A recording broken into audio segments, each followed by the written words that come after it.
Es entrar en un territorio donde los límites absolutos de lo posible simplemente colapsan. Totalmente. Porque al revisar la historia clínica y los documentos de esta inmersión, hay un choque frontal. Exacto, un choque brutal. Por un lado, tenemos el rigor médico más estricto. Hablamos de expedientes de hospital sellados, documentación clínica impecable.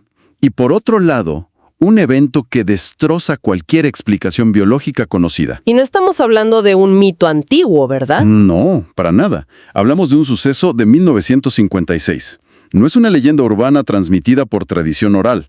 Son registros en papel, firmados bajo juramento por cirujanos de la época. Cirujanos que documentan algo que la ciencia afirma categóricamente que no puede ocurrir. Y ese contraste es el verdadero núcleo de este documental sonoro. Es vital separar este caso de los típicos relatos anecdóticos. Aquí hay un expediente clínico verificable. Así es. Profesionales de la salud, entrenados en el método científico, cirujanos cuya carrera dependía de la observación empírica, se vieron acorralados por la evidencia empírica de un cuerpo que rompió todas las reglas de la fisiología. Es que, como analistas orientados a los datos y la evidencia, revisar cómo la institución médica y los registros históricos manejan lo inexplicable es, pues, un ejercicio sumamente revelador. Absolutamente. No hay forma de negar el documento oficial, pero tampoco hay forma científica de explicar su contenido. Es un viaje en el tiempo fascinante para quienes nos escuchan. La atmósfera de los documentos nos sitúa en las Islas Canarias. Específicamente en Santa Cruz de Tenerife, en España. La fecha exacta en los registros es el 2 de diciembre de 1956. Y reconstruir la escena a través de las fuentes es casi cinematográfico. Hay que imaginar el sonido constante de los adoquines, la brisa atlántica típica de un barrio residencial de mediados de siglo. Una escena muy cotidiana. Muy tranquila. Y esa tranquilidad se rompe por el estruendo pesado y metálico del motor de un camión industrial. Un contraste aterrador. En la calle, un niño de apenas 4 años, Antonio Cabrera Cabrera, está jugando. Y una fracción de segundo transforma una tarde cualquiera en una tragedia absoluta. El accidente. El niño es atropellado. Pero el vehículo no lo golpea simplemente. Las ruedas pesadas pasan directamente por encima de él, aplastando su pierna izquierda contra el pavimento. Detenerse en la biomecánica de ese impacto es crucial para entender todo lo que viene después. Un niño de 4 años tiene un sistema óseo en pleno desarrollo. O sea, muy frágil. Sus huesos tienen cierta flexibilidad, sí, pero frente a la fuerza de compresión masiva de un vehículo industrial de los años 50, esa resistencia es nula. Claro, no hay punto de comparación. La energía transferida en el aplastamiento causa una destrucción sistémica. No es solo la fractura del hueso central, es el colapso inmediato de toda la red vascular, la destrucción del tejido muscular y un daño nervioso severo. El traslado al Hospital Civil de Santa Cruz de Tenerife se describe en los expedientes como una carrera a contrarreloj. En un trauma pediátrico de esa magnitud, el shock hipovolémico por la hemorragia masiva y el dolor inarrable pueden ser fatales en cuestión de minutos. Bueno, vamos a desempacar esto, porque los reportes médicos originales que tenemos sobre la mesa son de un nivel de detalle clínico que resulta abrumador. Son muy precisos. Al llegar al Hospital Civil, Antonio es recibido por el mejor equipo posible en ese momento y lugar. Los documentos destacan las figuras del doctor José Manuel San Juan, el cirujano jefe de la institución, y el doctor Rafael García Ramos. Profesionales de altísimo nivel. Y el pronóstico, tras la evaluación inicial en urgencias, es sombrío. El expediente dicta una fractura con minuta severa del fémur izquierdo. Y no solo eso. Exacto. Los reportes detallan un desgarro masivo de los tejidos blandos, destrucción muscular extensa y la sección completa de las arterias principales de la pierna. Básicamente, la extremidad quedó biológicamente desconectada del resto del cuerpo. La terminología usada en el reporte es exacta. Una fractura con minuta implica que el hueso estalló en múltiples fragmentos. Astillas. Astillas, sí. Romper un fémur, que es la estructura ósea más densa del cuerpo humano, requiere una transferencia de energía cinética monumental. Una fuerza brutal. Pero el problema inmediato de los cirujanos no era el hueso. Al seccionarse las arterias principales, la pierna de Antonio se quedó sin perfusión. Sin flujo de sangre. Sin flujo sanguíneo. El oxígeno no llega a las células, y sin oxígeno el tejido comienza a morir rápidamente. Además, la fricción y el aplastamiento contra el pavimento no solo destruyeron la piel y el músculo, sino que inocularon patógenos del suelo directamente en un entorno celular que ya estaba colapsando. Era una bomba de tiempo biológica. Totalmente. Y esa bomba detona apenas unos días después. La situación pasa de ser una emergencia quirúrgica a una sentencia irreversible. El declive fue muy rápido. Las fuentes médicas describen el empeoramiento brutal del cuadro. La herida abierta y carente de irrigación sanguínea sufre la peor complicación posible en la traumatología de la época. La gangrena gaseosa. La gangrena gaseosa. La descripción clínica en el diario del hospital es cruda y directa.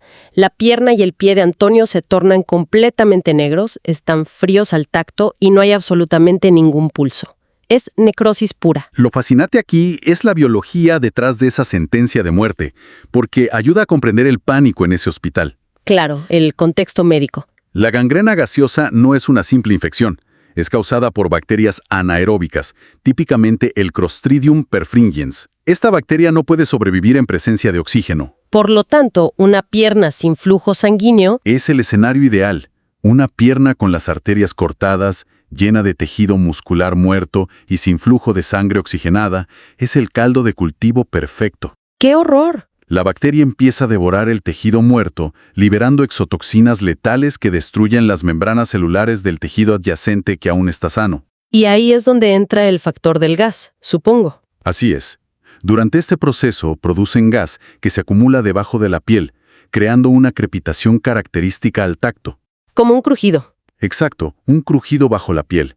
En 1956, la penicilina ya se usaba, pero la toxina del Clostridium avanza tan rápido y bloquea tanto la circulación que los antibióticos sistémicos ni siquiera pueden llegar al sitio de la infección.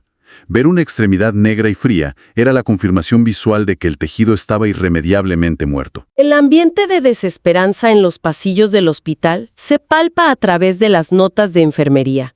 El niño desarrolla una fiebre altísima. La sepsis se apodera de su sistema. Las toxinas bacterianas ya están viajando por el torrente sanguíneo, amenazando con un fallo multiorgánico inminente. El reloj es el peor enemigo en ese punto. El equipo del Dr. San Juan tiene que tomar la decisión más difícil pero inevitable en estos casos. La única forma de salvar la vida de Antonio es cortar la fuente de la toxina. La amputación. Programan la amputación total de la pierna izquierda. Y el expediente es claro. No es un corte debajo de la rodilla, es una desarticulación completa a la altura de la cadera. Una cirugía extremadamente radical. Una cirugía mayor a vida o muerte, fijada en el calendario para la mañana del 15 de diciembre. Intervenir quirúrgicamente a un niño de 4 años en estado de shock séptico, consumido por casi 2 semanas de infección sistémica agresiva, para realizarle una desarticulación de cadera, es un procedimiento con una tasa de mortalidad perioperatoria aterradora. Hablamos de remover un porcentaje significativo de la masa corporal de un paciente críticamente inestable. Pero la balanza de riesgos no dejaba opción. El tejido necrótico, esa pierna negra y sin vida, era un ancla que lo arrastraba rápidamente hacia la muerte. Aquí es donde se pone realmente interesante. Y para procesar la magnitud del evento, las fuentes nos obligan a mirar el factor humano, el contexto sociocultural que rodeaba a la familia de Antonio. Es una pieza clave en este rompecabezas. Eran personas de profunda fe católica, enfrentadas al abismo absoluto.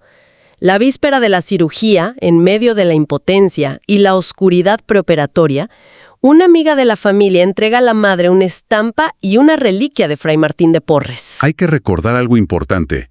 En 1956, Martín de Porres aún no era santo. La Iglesia Católica lo reconocía como beato. Es un detalle histórico crucial para nuestra audiencia. Sí, y en momentos donde la ciencia médica agota todos sus recursos y emite un veredicto definitivo, es común que se recurra a los sistemas de creencias. Pero la elección de Martín de Porres tiene un peso simbólico enorme. Por su trasfondo médico. Exacto. Fue un hermano lego dominico afroperuano del siglo XVII, recordado en los registros históricos precisamente por sus amplios conocimientos en boticaria, medicina herbolaria y el cuidado de los enfermos más desahuciados. O sea, una figura íntimamente ligada a la curación. La llegada de esa reliquia a la habitación del hospital representa el último recurso, el abandono total de la esperanza clínica a cambio de una apelación directa a lo trascendental. Los testimonios recogidos detallan minuciosamente la noche del 14 de diciembre. El quirófano ya estaba reservado para la mañana siguiente. La madre, con la estampa y la reliquia del beato, la coloca directamente sobre los pesados vendajes que cubren la extremidad gangrenada y necrótica de su hijo. Inicia la vigilia. Comienza una vigilia de oración constante. La escena descrita en los documentos irradia una tensión cortante. Hay que imaginarse el silencio de la sala, la respiración superficial y agitada del niño ardiendo en fiebre, la espera de lo inevitable. El final parecía escrito. Pero entonces, el cuadro clínico se altera. De forma repentina, la agitación febril cesa y el niño entra en un sueño profundo y completamente pacífico. Clínicamente, esa pausa es una anomalía masiva. ¿Por qué? Porque un paciente pediátrico atravesando un cuadro de sepsis severa y gangrena experimenta un dolor insoportable, delirio y una respuesta inflamatoria sistémica que imposibilita el reposo. La toxina en la sangre mantiene el sistema nervioso central en un estado de alarma constante. Entonces, no hay forma de que se relaje. Ninguna. El paso abrupto de la agitación crítica a un sueño reparador es el primer quiebre documentado en la progresión natural de la patología. Algo fundamental en la fisiología del paciente estaba cambiando drásticamente en esas horas de la madrugada. Lo que ocurre en la mañana del 15 de diciembre altera todo lo que el equipo médico creía saber. Es el día de la amputación. El personal de enfermería y los cirujanos ingresan a la habitación para el protocolo estándar. Preparar el campo quirúrgico. Hay que retirar los vendajes, limpiar el área necrótica y preparar al paciente antes del traslado al quirófano. Empiezan a desenrollar las vendas. Y al ver la pierna, el personal queda completamente paralizado. El choque visual debió ser inmenso. El tejido que apenas unas horas antes estaba negro, frío, podrido y emitiendo el olor característico de la necrosis, tiene un aspecto radicalmente distinto. Y la descripción anatómica en este punto desafía toda la literatura médica. La necrosis tisular es un proceso irreversible. Una vez que muere, muere. Las células que han muerto por falta de oxígeno y por la acción destructiva de la toxina alfa del Clostridium no tienen mecanismo biológico para regenerarse, y mucho menos en un lapso de horas. Es que suena a ciencia ficción. Sin embargo, los reportes oficiales indican que la coloración negra había desaparecido por completo. El tejido presentaba un tono sonrosado. La pierna había recuperado una temperatura corporal normal. ¿Y la sorpresa no terminó ahí? Para nada. El hallazgo vascular definitivo es increíble. Al palpar la extremidad, los médicos encontraron un pulso arterial fuerte y rítmico. Arterias que estaban destruidas. Arterias que estaban seccionadas y trombosadas volvían a transportar sangre oxigenada. La perfusión se había restablecido sin cirugía, sin injertos, desafiando la entropía biológica básica. Entonces, ¿qué significa todo esto? Tenemos a un equipo de cirujanos experimentados enfrentando una extremidad biológicamente muerta que de pronto amanece tibia, enrosada y con pulso. Un suceso de esta magnitud no se queda guardado en el archivo del hospital. De ninguna manera. Las repercusiones trascienden Tenerife y detonan un proceso oficial en el Vaticano.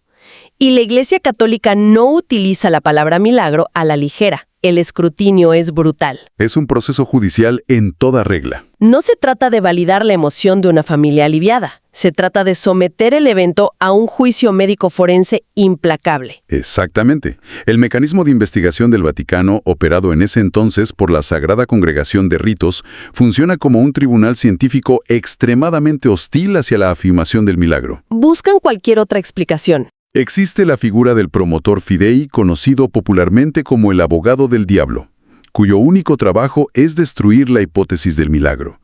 Contratan a peritos médicos independientes, profesionales de la salud laicos, para buscar cualquier resquicio de justificación farmacológica o fisiológica. Revisan todo con lupa. Revisan la dosis de cada medicamento, el historial clínico completo, la posibilidad de un diagnóstico erróneo inicial.